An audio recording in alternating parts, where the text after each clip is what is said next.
Druskininkuose atidarytas reabilitacijos centras, kuriame medicinos paslaugų infrastruktūra pritaikyta žmonėms su negale.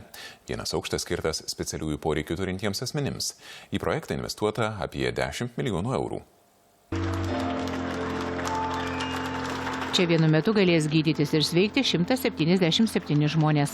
Medicinos paslaugos bus teikiamos turintiems širdies ir kraujotakos, stuburo ir nervų sistemų sutrikimų. Taip pat onkologinių, sunkių kvėpavimo ir virškinimo ligų ir po operacijų.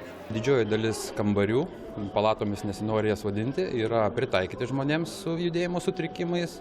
Ir iš 90 kambarių 23 kambariai yra žmonėms su negale visiškai pritaikyti. Centre bus sukurta apie 70 naujų darbo vietų.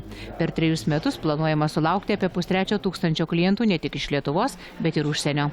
Medicinis turizmas viena iš prioritetinių Lietuvos vystymosi krypčių, o medicinės reabilitacijos įstaigų šalyje trūksta. Mes dabar gavom paramą turizmo skatinimui, tai mes dairėmės į užsienio šalis, labai daug aplankėm užsienio šalių, daugiausiai Skandinavijos. Medicinis turizmas yra eksportas ir žinau dabar, kad tai yra prioritetinė šaka, jinai skatinama, kažkiek jau remiama. Lietuviai nemažai investuoja į savo sveikatą ir, tai rodo, žiūrėkite, jeigu statosi centrai, reiškia, kažkokia paklausa bus.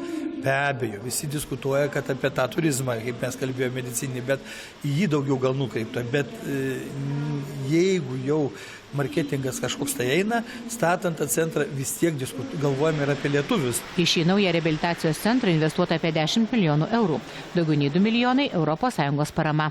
Komerciniams klientams paros kaina su medicinos paslaugomis vyruoja nuo 55 iki 78 eurų.